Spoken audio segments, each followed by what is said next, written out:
Solar failing to produce. Let's have a look. Hello everyone, Florian.heise here, and welcome to another episode of HeiseSays. Grab your stein of coffee, because I'd like to have a look at this article from the ABC News discussing, well, limiting factors in Australia's making money from their solar panels. So let's just bring this here so we can see it. Let's have a look at this article, everyone. Now, here's the thing. We just looked at previous articles where, pensioners were being pressured into signing up on, buy now, pay later financing deals to get solar panels. 9,000 over 5 years. That's a lot of power, even in South Australia where power's bloody expensive. $9,000 is a lot of coin. And, the no interest, it just means the interest is tied up in the final payments. I'm of the position that it should be a completely unsubsidized market. The government should get out of it, and it should stand on its own 2 feet.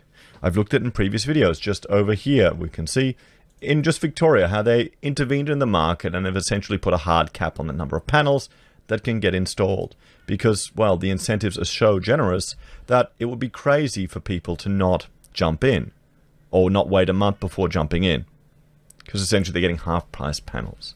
So here now, power lines may be the limiting savings Australians can make from solar. So it's going to be all the outroar in the comments. Well, we need to invest in this infrastructure. But just think about that, guys. How much capex do we need to put into this stuff to make these things viable so a retired pensioner can make money off panels? I remember sitting at the Brisbane Club with a whole bunch of people at a property meeting. They're all talking about their panels that they got. And I'm thinking, the number of people here that got subsidized panels that were paying $150 for a lunch, didn't need the government handouts, which is often they're getting more in the panels than some people get in the pension. So it's just crazy. And it's all the feel-good, hippy-dippy shit, okay? That's what it is. It's the feel-good stuff. People think they're doing something good for the environment. When you look into the embodied energies of making these things, sometimes it doesn't stack up. Now, for me, it'd probably be worth it, because I use a lot of power. We've got a household of a lot of people, and we're here at home. This may change. Now, with more people working from home, it actually may become a sensible thing. I would argue you need to look at your power usage, and if you can actually use the power that you can produce during the day. Forget about selling it back to the grid, okay? Because they can change the rules, they can change, things can happen. And you want to make sure that you can actually be completely detached and can work from the network. And they don't force you to turn it off like can happen apparently.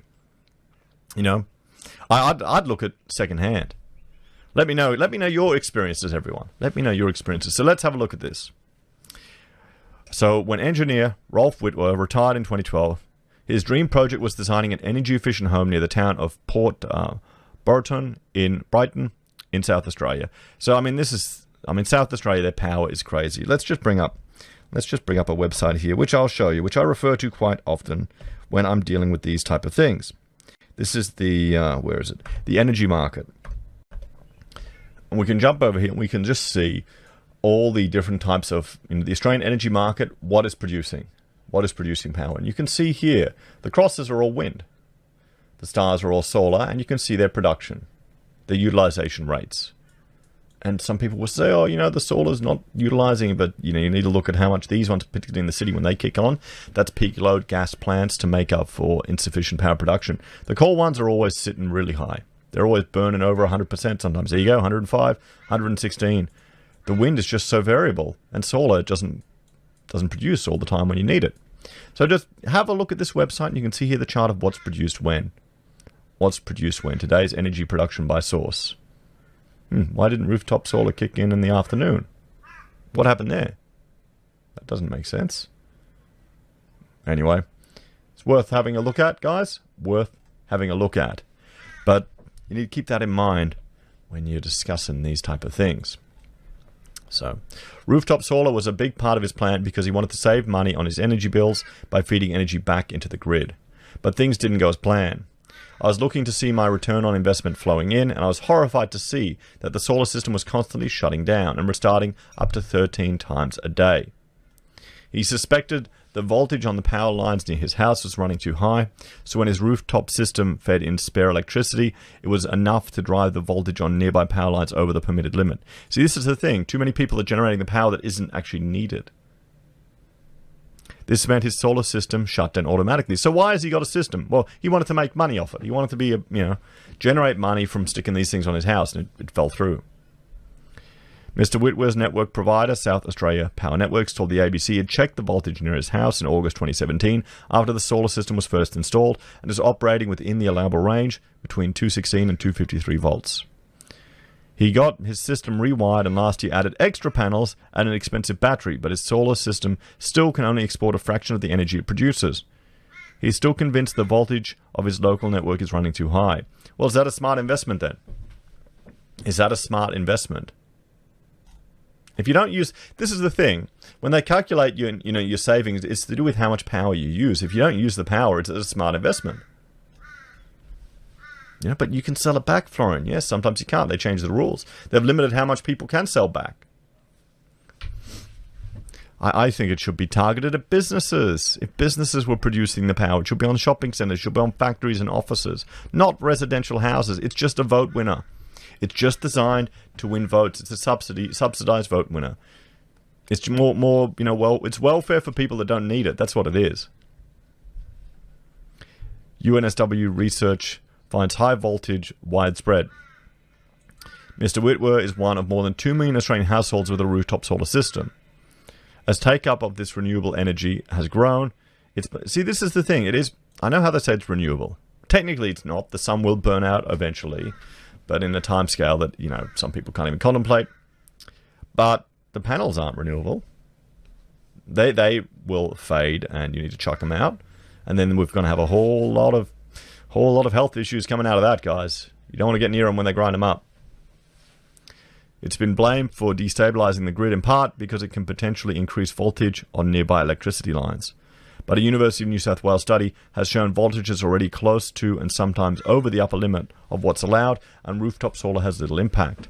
Based on the data, the energy... Well, if it's already close to it, wouldn't rooftop solar actually have an impact? Based on the data, the Energy Security Board has suggested the energy network could be breaching technical voltage regulations.